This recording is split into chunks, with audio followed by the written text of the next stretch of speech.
안녕하십니까, 태백산직입니다. 오늘 함께 하실 책은 듣는 사람의 가슴과 머릿속으로 들어가 마법을 일으키라는 책, 말의 힘입니다. 작가는 노만 브라운이 되겠습니다. 말하는 사람의 세 가지 유형에 대해서 이 시간 알아보도록 하겠습니다. 발타자르 그라시아는 이렇게 말했습니다. 오늘날 모든 것이 절정에 이르렀지만은 자기를 주장하는 예술은 특히 그렇다고 했습니다. 기회를 활용하라. 볼프강은 어느 대규모 직판 회사의 판매 책임자입니다. 볼프강 밑에는 판매 팀장들이 있고 각 팀장은 여러 명의 세일즈맨을 관리합니다. 판매 팀장은 세일즈맨들에게 고객과 접촉하는 기회를 만들어주고 상품 자료와 계약서를 업데이트하고 그 밖에 직접 영업도 하는 등 여러 가지 일을 합니다. 세일즈맨들은 판매 팀장에게 정신적인 후원자 역할도 요구합니다. 만약 판매 팀장들이 이 업무 중 하나를 전문적으로 다룬다면 비용이 상당히 줄어들 것입니다. 볼프강은 이미 몇 가지 시도를 해보았지만 판매 팀장들은 이런 변화를 받아들이려 하지 않았습니다. 일부는 편하게 지내고 싶어서 또 일부는 자신들만의 비밀이 드러나는 것을 원하지 않았기 때문입니다. 볼프강은 고급 호텔에서 대규모로 회의를 열고 다시 한번 전문화의 장점을 설명했습니다. 사원 전보다 유리했습니다. 젊은 판매 팀장들이 들어왔기 때문입니다. 그들은 선입견이 없고 새로운 것을 잘 받아들입니다. 볼프강은 장점을 기록한 리스트를 준비해 두었습니다. 그리고 실제 예를 들어 장점을 설명했습니다. 하지만 문제를 파고 들면 들수록 새로운 방안의 장점보다는 현재의 폐단을 더 자주 언급하게 됩니다. 여러분 중 한 명이 고객 계약서를 관리하면 그것으로 충분합니다. 모든 사람이 계약서를 챙길 필요는 없습니다. 지금은 계약 하나를 할 때마다 5명이나 8명이 떼져 모여서 의논을 합니다. 이것은 지극히 비생산적입니다. 이렇게 해서는 더 이상 이 일을 계속할 수 없습니다. 여러분에게 이미 여러 번 이 일을 의논하자고 제의했던 사실을 기억하실 겁니다. 1시간 동안 책을 받은 판매 팀장들은 전전긍긍하며 앉아 있었습니다. 그들은 꼼짝없이 피고석에 앉아 있는 기분이었습니다. 특히 젊은 팀장들은 자신이 하지도 않은 일 때문에 일장 연설을 들어야 하는 것이 부당하다고 생각했습니다. 볼프강은 이번 회의로 작업 과정을 슬기롭게 바꿀 수 있는 기회를 또 놓쳐버렸습니다. 볼프강은 이 모임이 인민재판이 되어야 할지 새로운 출발을 위한 동기부여의 장이 되어야 할지 사전에 명확하게 정리하지 못했습니다. 이 둘을 동시에 해서는 안 됩니다. 서로의 에너지가 충돌하여 없어지기 때문입니다. 어떤 말을 하기 전에 의도를 명확히 정하지 않는다면 그 의도를 이룰 수 없습니다. 그것은 마치 조종사가 어디로 가는지 모르면서 맹목적으로 비행기를 출발시키는 것과 같습니다. 만약 조종사가 비행 도중에 어떤 공항으로 가기로 목적지를 정한다면 연료가 부족해서 도착하지 못할 수도 있고 날씨가 나빠서 착륙하지 못할 수도 있습니다. 의도를 명확히 하십시오. 사람들 앞에 나서서 말을 하기 전에 꼭 다음 질문을 해 보시기 바랍니다. 내가 이루려고 하는 것은 무엇인가? 듣는 사람의 머리와 가슴 속에 어떤 변화가 생길까? 듣는 사람은 내 말이 끝난 후 무엇을 알게 되었을까? 그들은 무엇을 원하며 어떤 행동을 할까? 성공적으로 끝났다면 그들의 내면에는 어떤 변화가 생기게 될까? 이런 질문에 답하기 위해 최근 이 방면에서 밝혀진 지식을 살펴봅시다. 최근에 밝혀진 지식이라고는 하지만 사실은 아주 오래된 것으로 그 사이에 잊혀졌던 것뿐입니다. 지금으로부터 2300년 전에 그리스의 어떤 남자가 말하는 기술에 대해서 방대하고 상세한 모델을 만들어냈습니다. 그 남자의 이름은 아리스토텔레스였고 그가 남긴 책의 제목은 수사학이었습니다. 말에는 세 종류가 있다. 조언의 말, 법정의 말, 축제의 말이 그것이다. 아리스토텔레스. 모든 대화, 연설, 강연, 발표는 세 이 세 가지 종류 중 어느 하나에 포함됩니다. 그리고 말의 종류에 따라 말하는 사람의 역할도 질도 달라집니다. 후원자는 조언을 말하는 사람입니다. 선동가는 법정의 말을 하는 사람입니다. 명상가는 축제의 말을 하는 사람입니다. 이 세 가지 역할은 아리스토텔레에게서 나온 것으로 자신이 어떤 유형에게 적합한지 알려줍니다. 이 책에서 각각의 유형을 다시 세 가지로 구분한 것은 언어의 마술사들과 함께 연구한 결과를 우리가 보완한 것으로서 실제 상황에서 입증된 것입니다. 말하는 사람의 세 가지 역할과 능력은 무엇이며 이를 바탕으로 만들어낸 9가지의 의도는 어떤 것인가? 그리고 여러분은 이를 어떻게 이용할 것인가? 이 장에서는 이런 것들을 다뤄 보겠습니다. 후원자는 공감하기, 조언하기, 격려하기 역할을 합니다. 선동가는 알려주기, 자극하기, 설득하기. 명상가는 영감을 주기, 즐겁게 해주기, 감동시키기의 역할입니다. 케네디 같이 조언하고 격려하는 후원자. 나는 베를린 시민이다. 존 F. 케네디. 1963년 6월 26일. 존 F. 케네디는 베를린 장벽에서 서베를린 사람들에게 연설을 했습니다. 가로를 덧붙인 것은 케네디가 독일어로 말했다는 표시입니다. 굉장한 박수결체. 군중들의 연호 케네디. 2000년 전에 나는 로마의 시민이다 라는 자랑스러운 말이 있었습니다. 오늘날 우리 자유세계에는 이런 구호가 있습니다. 나는 베를린 시민이다. Ich bin ein Berliner. 이 세상에는 자유세계와 공산세계가 뭔가 모르는지 정말로 알지 못하는 사람이 너무도 많습니다. 그 사람들을 베를린으로 데려옵시다. 어떤 사람들은 공산주의는 미래의 물결이다 라고 말합니다. 그 사람들을 베를린으로 데려옵시다. 또 공산주의자들과 협력할 수도 있다고 말하는 사람들이 있습니다. 그 사람들을 베를린으로 데려옵시다. 그래, 공산주의가 나쁜 체제인 것은 사실이지만 그로 인해 우리가 경제적으로 발전할 수 있다고 말하는 사람들도 있습니다. 그 사람들을 베를린으로 데려옵시다. 그 사람들을 베를린으로 데려옵시다. 자유에는 힘든 점이 많습니다.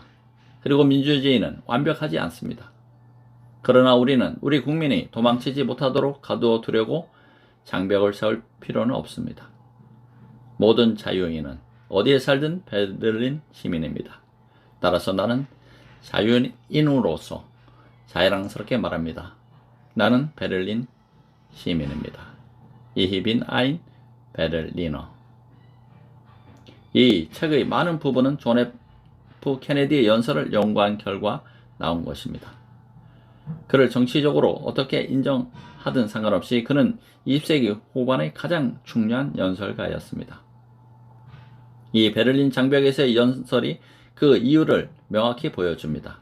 우선 여기서 눈에 띄는 것은 케네디가 반복이나 순환논법 같은 표현을 능숙하게 다루었다는 사실입니다. 그 외에도 그는 이 연설에서 후원자의 온갖 특성을 보여줍니다. 그의 연설을 들은 서베를린 시민들은 후원자가 절실히 필요했습니다. 베를린은 소련의 점령하에 있던 동독당에 포위되어 있었으며 심지어 얼마 전에는 장벽이 세워져 격리되었던 것입니다.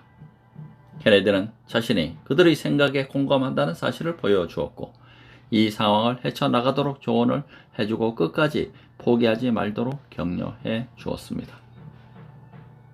후원자의 세 가지 의도는 첫 번째 공감하기, 두 번째 조언하기, 세 번째 격려하기입니다. 첫 번째 공감하기. 숨겨진 사연. 1996년 미국의 어떤 잡지가 누가 천국에 갈까요? 라는 질문을 갖고 설문조사를 했습니다. 테레사 수녀가 91%로 1등을 차지했고 다음으로 토크쇼 진행자인 오프라 윈프리가 80%, 농구선수 마이클 조던이 72%, 힐러리 클린턴이 55%, 빌 클린턴이 45%였습니다. 그리고 무죄 석방된 오제이 심슨이 22%를 기록했습니다. 그런데 흥미로운 것은 97%로 테레사 수녀를 앞지른 사람이 있었다는 것입니다. 누구인가 하면 질문을 받은 바로 그 사람들 자신이었습니다. 이는 평균적인 미국인들이 자신이 테레사 수녀보다 천국의 영광을 차지할 가치가 더 크다고 생각한다는 뜻입니다. 여기서 엿볼 수 있는 것은 각 개인이 자신의 선의를 아주 잘 알고 있다는 점입니다. 그러나 우리는 이런 선의가 현실에서는 부적절하게 나타나는 경우가 너무 많다는 것을 잘 알고 있습니다. 때로는 우리가 바라는 것과는 정반대 결과를 낳기도 합니다. 공감에 대한 찬사. 당신이 상황을 잘 알고 있으며 이면을 들여다보고 숨은 선의를 알아볼 수 있다고 청중에게 인식시킨다면 그것은 최고의 능력입니다. 이는 우리가 모든 일에 대해 공감한다는 뜻은 아닙니다. 다만 우리가 겉으로 드러난 것 이상을 볼 줄 알고 행위와 의도를 구분할 줄 안다는 뜻입니다. 우리가 상대방에게 베푸는 가장 강력한 후원은 연대감을 보여주는 것입니다. 공감은 신뢰를 만들고 이해를 낳습니다. 이것이 바로 사람을 앞에서 말을 하는 목적입니다. 할 수 있는 것. 상대방이 처해 있는 상황을 그대로 인정하는 것입니다. 연대감을 보이는 것입니다. 상대방의 상황과 행동을 이해한다는 것을 보여주는 것을 말합니다. 오스카 와일드는 이렇게 말했습니다. 당신이 조언을 원한다면 당신보다 사정을 모르는 사람을 찾아가라. 그래야만 그의 조언이 소중할 수 있다고 했습니다. 조언하기. 호련히 깨닫게 하라. 조언하는 것은 자신이 조언을 구하는 사람보다 현명하다는 것을 보여주는 행위가 아닙니다. 조언하는 것은 알아내려고 노력하는 것입니다. 상대방이 아직 생각해 보지 못했던 점을 알아내고 그가 살펴보지 못한 점, 그리고 잊고 있던 점을 알아내는 것입니다. 상대방이 우리가 제안하는 묘안을 실행하거나 해결책으로 받아들이도록 요구하는 것은 더더욱 아닙니다. 조언을 하는 것은 소크라테스가 말한 대로 질문을 하는 기술이자 정신의 산파 역할을 하는 것입니다. 즉 도와주고 지원을 해주는 것입니다. 실제 일은 상대방이 합니다. 조언을 잘 하려면 많은 정보가 필요합니다. 상대방에게 무엇이 문제인지 어떤 것을 이미 생각했는지 알아야 합니다. 그래야 질문을 통해 지금까지 일을 다른 맥락에서 보도록 하고 새로운 관점을 제공해 해결책을 찾아줄 수 있습니다. 아프의 케네디 연설문은 2000년 전에 라는 단어로 시작했습니다. 이 말 속에 들어있는 조언은 상황을 다르게 보라. 좀 더 큰 과제를 살펴라. 그러면 포위된 당신들의 일상에 다른 의미가 생길 것이다. 라는 점입니다. 이런 결론은 누구나 자신의 상황에 맞게 끌어낼 수 있습니다. 군중들도 이 조언을 금방 이해하고 소리 높여 열광으로 환영했던 것입니다. 할 수 있는 것은 조언을 하기 전에 주의 깊게 듣고 모든 정보를 수집해야 합니다. 그리고 맹점이 무엇인지 주의 깊게 살피고 질문을 통해 이를 드러내야 합니다. 또 한 가지는 조언을 받는 사람에게 새로운 생각을 열어줄 관점을 제시해야 하는 것입니다. 다음은 격려하기. 격려는 희망을 주는 것입니다. 좌절과 실망은 희망을 원합니다. 새로운 희망은 상처에 바르는 연고와도 같아 상처를 빨리 아물게 하고 흉터도 남기지 않습니다. 정말로 큰 위안은 동정이 아니라 용기를 북돋아 주고 희망을 주는 것입니다. 우리는 누군가 실수를 하면 아주 쉽게 이를 비난합니다. 무엇이 틀렸는지 잘 안다고 생각하고 또 때로는 입 밖으로 말하기도 합니다. 그러나 그보다 나은 것은 새로운 용기를 주는 것입니다. 5만 마르크 상당의 실책을 한 직원이 풀이 죽은 채 사장 앞에 나타났습니다. 이제 저는 틀림없이 해고되겠지요? 직원이 말했습니다. 그런데 사장의 대답은 달랐습니다. 내가 자네를 교육시키느라 방금 5만 마르크를 썼는데 지금 자네를 해고한단 말인가? 계속 나오게. 그리고 자네 부서에서 다시는 누구도 그런 실책을 되풀이지 않도록 하게. 새로운 것에 대한 두려움. 말들은 결국 불타는 목초지로 되돌아갑니다. 사람도 마찬가지입니다. 사람들은 알려진 참상보다 알지 못하는 것을 더 두렵게 여깁니다. 그러나 인류 역사상 중요한 발전과 우리 개인의 발전은 새로운 것을 감행하려는 각오에서 생겨난 것입니다. 용기를 주는 것이 당신의 의도라면 이 점을 상기시켜 보십시오. 이 모험 정신이 얼마나 중요한지 끊임없이 상기하시기 바랍니다. 할 수 있는 것은 불행한 일이 생겼는데 대수롭지 않은 일로 치부해서는 안 됩니다. 또 과장해서도 안 됩니다. 그 대신 무슨 일이 일어났는지 객관적으로 분명하게 말해야 합니다. 잘 해결된 과거의 사건을 알려주면 됩니다. 그리고 지금 쓸 수 있는 방책을 제시하면 됩니다. 아직 사용해보지 않았거나 더 이상 사용되지 않는 방책을 제시해서는 안 되는 것입니다. 두 번째, 링컨 같이 설득하고 자극하는 선동가에 대한 이야기입니다. 국민에 의해 국민을 위해 국민이 통치하는 나라 에브람 링컨입니다. 게티스버그 1776년 미국 독립전쟁으로 많은 사람이 목숨을 잃은 곳입니다. 1863년 11월 19일 이곳에 공동묘지를 완공하며 링컨은 당과 같은 연설을 했습니다. 87년 전 우리 선조들은 이 대륙에 새로운 나라를 건설했습니다. 이 나라는 자유를 기초로 탄생했으며 모든 사람이 동등하게 창조되었다는 신조를 바탕으로 하고 있습니다. 지금 치르고 있는 엄청난 내전은 그렇게 건설되고 지켜온 이 나라가 오랫동안 존속될 수 있을지 검증하는 시험입니다. 우리는 오늘 전쟁의 격전지에 모였습니다. 이곳을 목숨을 바쳐 나라를 구한 사람들이 마지막 안식처로 바치기 위해서입니다. 어떤 면에서는 우리가 이 땅을 바칠 자격도 성역화할 자격도 없습니다. 여기서 싸웠던 용감한 사람들이 이미 이 땅을 성스럽게 만들었기 때문입니다.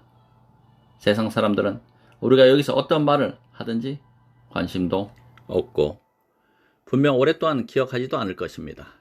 그러나 우리 업적은 언제까지나 잊혀지지 않을 것입니다. 그러므로 살아남은 우리는 고귀하게 싸운 그들이 만들어 놓은 묘한 일에 스스로를 바쳐야 합니다. 우리 앞에 놓여 있는 중대한 임무에 헌신하고 명예롭게 전사한 이들에게서 목표에 매진하는 힘을 이어받고 전사자들의 죽음을 헛되이 만들지 않도록 굳게 맹세합시다. 이 나라가 하나님의 가호로 자유를 찾도록 합시다. 그리고 국민에 의해 국민을 위해 국민이 통치하는 이 나라가 이 땅에서 영원히 사라지지 않도록 합시다. 선동가의 의도는 다음 세 가지입니다. 알려주기, 자극하기, 설득하기가 선동가의 의도입니다. 첫 번째, 알려주기. 정보를 그냥 알리지 마십시오. 우리가 세상 사람들에게 새로운 사실을 알릴 때는 그것은 단순히 정보를 알리는 것이 아닙니다. 그 기회를 이용해서 정보가 어떻게 받아들여지는지 보는 등 일종의 의사소통을 해야 합니다. 그런데 대부분은 이런 점을 무시합니다. 다음 두 이야기를 읽어보시기 바랍니다. 어느 나라의 왕이 점성술사에게 별을 보고 자신의 운명을 알려달라고 했습니다. 점성술사는 폐하는 가혹한 운명을 타고나셨군요. 앞으로 모든 친척이 죽는 것을 보게 될 것입니다. 라고 말했습니다. 왕은 이 말을 듣고 너무 화가 나서 점성술사를 사기꾼이라 하며 처형시켰습니다. 사람들은 또 다른 점성술사를 불러왔습니다. 그의 운명은 어떻게 될까요? 폐하는 위대한 운명을 타고나셨습니다. 왕가의 어떤 이보다도 오래 살 것입니다. 할 수 있는 것. 적당한 환경을 조성해야 합니다. 예를 들어 축제. 새로운 소식을 그들이 원하는 방식으로 전달하면 됩니다. 의뢰를 통해 확정하면 됩니다. 예를 들어 약혼자에게 반지를 전달하는 식과 마찬가지입니다. 두 두 번째는 자극하기입니다. 광활한 평온. 어떤 경영자들은 직원들이 즐겁게 일하면서 좋은 성과를 올릴 수 있다고 생각합니다. 또 어떤 경영자들은 직원들을 따끔하게 훈계해야 동기를 부여할 수 있다고 생각합니다. 학자들은 수십 년 전부터 무엇이 사람들에게 동기를 부여할까 하는 질문에 매달리고 있었습니다. 이제 직장에서 모든 사람에게 동일하게 적용되는 요소는 없다는 사실이 명확히 드러났습니다. 그래도 아주 간단하게 직원들에게 동기를 부여하는 방법이 있습니다. 자기 자신에게 물어보면 됩니다. 당신은 어떤 일을 특히 좋아합니까? 잘 생각해 보십시오. 곰곰이 따져 보십시오. 특히 그 일을 좋아하는 이유가 무엇인가요? 그 직업에서 무엇을 얻는가요? 나의 아이디어를 발전시킬 수 있습니다. 책임감 있게 일할 수 있습니다. 시간 계획을 직접 세울 수 있습니다. 변화가 많습니다. 보너스를 많이 받을 가능성이 있습니다. 이런 것들이 내 직업이 좋은지 나쁜지 판단하는 기준이 될 수 있습니다. 아니면 이런 것보다는 작업 진행이 명확하고 많은 사람들과 관계를 맺으며 작업 시간이 규칙적이고 큰 변동이 없다는 것, 수입이 안정적인 것을 선호할 수도 있습니다. 이유는 무수히 많이 만들어낼 수 있습니다. 사람이 각양각색이듯 어떤 것을 좋아하는 데도 갖가지 이유가 있습니다. 여러분의 대답이 어떻게든 그 일을 좋아하는 이유가 바로 동기를 부여하는 요소입니다. 그들이 애착을 갖는 이유를 찾아내 보기 바랍니다. 직원에 대해서도 마찬가지입니다. 그들에게 불을 붙이기 위해서는 그들이 애착을 갖는 이유를 찾아내야 합니다. 그렇지 않으면 무관심이라는 바람이 불씨를 금방 꺼버릴 것입니다. 그러면 어떻게 찾아낼 수 있을까요? 일단 금방 했던 질문을 직원들에게 던져 보십시오. 그리고 답변을 주의 깊게 들어보십시오. 직원이 이렇게 대답한다고 합시다. 우리 팀은 같이 일하는 것을 좋아합니다. 특히 PR 일을 좋아하죠. 왜냐하면 어떻게든 항상 최근 상황에 대한 정보를 얻게 되니까요. 이 사람들에게 영업부를 도와서 광고지를 만드는 일을 지원하라고 한다면 이보다 더 쉬운 일은 없습니다. 이 일이 잘 될 수 있는 이유는 충분합니다. 여러분 팀은 아주 효율적으로 일을 나누어 하고 있습니다. 저는 여러분이 영업부 직원들과 함께 새로운 아이디어를 가지고 광고지를 만든다면 지금보다 훨씬 좋아질 거라고 확신합니다. 또 이번 기회에 영업사원들과 직접 접촉하는 시간을 가질 수 있습니다. 아시다시피 영업사원들은 항상 현장에 있으므로 다른 사람들보다 최신 정보를 일찍 알고 있습니다. 할 수 있는 것은 사람들에게 제대로 된 관심을 가진다. 눈과 귀를 열어둬라. 그러면 그들이 원하는 것을 알게 된다. 그들이 원하는 것을 나의 목표와 연결시킨다. 세 번째로 설득하기입니다. 나의 것에서 너의 것으로. 사람들 앞에서 말을 한다는 것은 의견을 밝히고 사람들을 설득시키는 것입니다. 의견에는 증거가 없습니다. 왜냐하면 의견은 진리가 아니라 추측이기 때문입니다. 어떤 기업에게 인터넷 솔루션에 투자를 더 해야 기업이 발전할 수 있다고 충고할 때 이것은 진리가 아니라 의견입니다. 과거에 대해서도 마찬가지입니다. 어떤 회사 사장에게 직원들을 파악하는 데 노력을 더 기울였다면 지금쯤은 시장에서 독보적인 지위에 올랐을 것이라고 말할 때 이건 역시 하나의 의견입니다. 이 두 가지는 모두 증명할 수 있는 것이 아닙니다. 하지만 의견을 설득력 있게 말할 수는 있습니다. 통계와 참고 자료 등 사실에 근거하는 논거, 사례와 비유 등 감정에 호소하는 논거, 혹은 암시를 통해서 말입니다. 이 문제는 다음 장에서 상세하게 다뤄봅시다. 설득하기 위해서 할 수 있는 것은 내 의견에 맞게 상황을 설명하는 것입니다. 이때 믿을만하게 말합니다. 그리고 신빙성 있는 것을 제시하는 것입니다. 다음은 마틴 루터 킹 같이 감동을 주는 명상가에 대한 이야기입니다. 나에게는 꿈이 있습니다. 마틴 루터 킹. 1963년 8월 28일 워싱턴의 링컨 기념관 계단. 나에게는 꿈이 있습니다. 어느 날 이 나라가 일어서서 우리는 모든 사람이 평등하게 창조되었음을 밝힙니다. 신조를 실현하는 꿈입니다. 나에게는 꿈이 있습니다. 어느 날 조지아의 붉은 언덕에서 노예들의 후손과 노예를 소유했던 사람들의 후손이 형제라는 테이블에 함께 앉는 꿈입니다. 나에게는 꿈이 있습니다. 어느 날 부정과 압박의 열기로 가득 찬 미시시피 주가 자유와 정의의 오아시스로 변하는 꿈입니다. 나에게는 꿈이 있습니다. 4명의 내 어린 자식들이 피부색이 아니라 인품의 크기에 따라 판단받는 나라에서 살게 되리라는 꿈입니다. 나에게는 오늘 꿈이 있습니다. 너무나 많은 흑인들이 자신이 처한 상황에 순응해버렸던 그 시절, 마틴 루터 킹은 문자 그대로 명상가로 나타났습니다. 그는 듣는 사람들에게 당연하게 여겨지던 사고의 한계를 넘어 다시 꿈을 꾸라며 영감을 일으켰습니다. 또 구체적이고 생생한 비유로 그들을 즐겁게 해주고 자신의 내 아이들이라는 개인적인 요소를 동원해 마음을 감동시켰습니다. 명상가의 3가지 의도는 영감을 주기와 즐겁게 해주기, 감동시키기입니다. 에른스트 블로우는 이렇게 말했습니다. 생각한다는 것은 뛰어넘는 것이라고 했습니다. 첫 번째, 영감을 주기. 신세계. 창의적인 사람은 판에 박힌 수법을 알아봅니다. 판에 박힌 수법은 생각을 한쪽 방향으로만 돌려놓고 머릿속에는 편법을 자라게 합니다. 그러면 새로운 아이디어도 바로 눈앞에 들이밀어야만 보입니다. 말이 편견을 벗겨주고 시선을 사방으로 터준다면 우리가 얼마나 자유롭게 될까? 영감을 준다는 것은 생각의 방향을 새롭게 해주고 생각의 폭을 넓혀주는 것입니다. 영감을 준다는 것은 또 따로따로 떨어져 있는 것 같이 보였던 것을 서로 연결시켜 준다는 것입니다. 인터넷과 서비스를 연결하는 것이 하나의 예라고 할 수 있습니다. 직원들에게 새로운 생각의 지평을 열어준다면 그것은 동기를 부여하는 것이기도 합니다. 자아실현과 희망에 대한 가능성도 함께 열어주기 때문입니다. 남들이 아직 생각하지 못한 것을 보게 해줘라.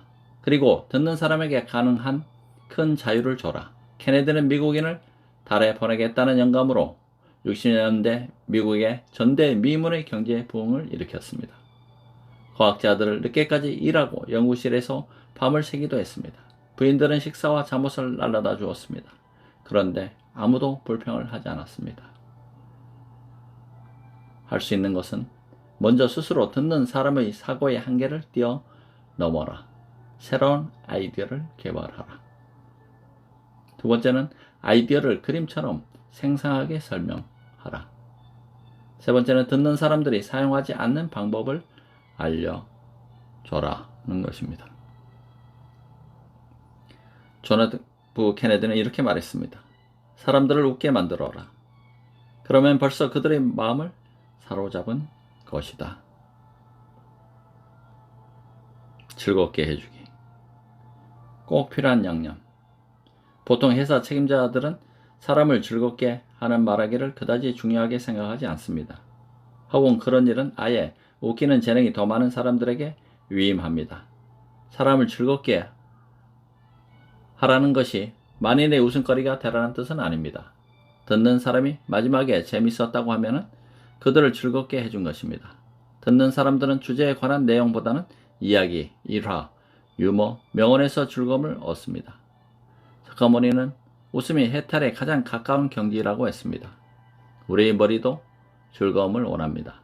세상에는 진정한 것과 좋은 것만 있는 것이 아니라 멋있는 것도 있습니다. 멋있는 것은 살아가는데 꼭 필요한 것은 아닌 듯 보이지만 다른 힘든 일을 견디게 해주는 것입니다. 할 수 있는 것. 유머, 재미난 일화, 재미난 사건, 명언, 이야기들을 모으십시오. 스스로 유머스러운 기분을 느껴보십시오. 사람들 앞에 나서기 전에 자신에게 먼저 가장 멋진 농담을 해보십시오. 수집한 이야기 중 짜릿한 대목을 중간중간에 끼워 넣으십시오. 가능한 적절한 자리에 끼워 넣습니다. 비록 자리가 적절하지 않았다 해도 당신이 들려준 이야기가 재미있으면 듣는 사람은 충분히 이해하고 잠깐 웃게 해준 것을 고맙게 생각할 것입니다. 감동시키기, 마음을 사로잡기. 감동시킨다는 것은 바로 자기 얘기라고 생각하게 만들고 일상의 편협함을 넘어 생각하게 만드는 것입니다. 듣는 사람이 마지막에 다시 생각해 보게 되었다고 한다면 그들을 감동시킨 것입니다. 듣는 분위기는 말하는 사람이 만듭니다. 묵뚝뚝하게 격언을 들려주거나 정보만 전달한다면 버튼을 누르면 자료를 쏟아내는 컴퓨터와 다를 바 없습니다. 사람들에게 살아있는 마음을 가지고 있다는 것이 무엇인지 느껴볼 기회를 주십시오. 분명히 그 보답을 받을 것입니다. 할 수 있는 것, 운명적인 사건, 일화, 이야기, 감동적인 실제 이야기를 수집하십시오. 당신이 전한 정보가 듣는 사람의 생활에 미치는 의미를 그려보기 바랍니다. 수집한 이야기를 강연 중간에 끼워 넣습니다. 가능하면 적절한 부분에 끼워 넣습니다. 그 부분에 어울리지 않는다 하더라도 이야기가 감동을 준다면 듣는 사람은 충분히 이해하고 기분 전환을 하게 해준 것을 고마워할 것입니다. 현실에서 3가지 유형을 적용해 봅시다. 장점과 단점. 지금까지 설명한 9가지 의도 중 몇 가지는 자신 있고 몇 가지는 많이 해보지 않아 쉽지 않을 것입니다. 9가지를 모두 할 수 있도록 기본적인 전략을 배우고 익히십시오. 그리고 나서 사람들 앞에서 나서면 더욱 유연하고 세련된 사람으로 보입니다. 또 말하고자 하는 내용이 명료하고 효율적으로 전달되도록 해줍니다. 사안별로 의도를 분명히 하십시오. 사람들 앞에서 서기 전에는 언제나 의도를 분명히 하십시오. 매번 사람들 앞에 서게 되는 계기가 똑같다 해도 의도는 매번 달라야 합니다. 예를 들어 판매를 위한 프리젠테이션을 하는데 참가자 고객들이 이미 제품에 확신을 가지고 있지만 구매를 할 의욕이 없다고 한다면 자극하기를 의도로 정합니다. 또 고객이 계약을 체결할 의욕은 강하지만 나만 말고 경쟁자가 또 있다면 설득하기가 중요한 의도입니다. 혼합을 제대로 하십시오. 현실에서는 여러 가지 의도를 동시에 사용해야 하는 일이 생깁니다. 이것은 아주 당연합니다. 어떤 의도를 어떻게 혼합할지 알려면 듣는 사람, 당신의 목표, 말하게 되는 계기를 면밀히 고려해야 합니다. 주의할 것은 어떤 경우에도 9가지 중 최대 3가지만 골라야 한다는 것입니다. 3가지 이상을 혼합하면 아무것도 안 된다는 사실을 기억하시기 바랍니다. 태백산지기와 함께 하셨습니다. 감사합니다.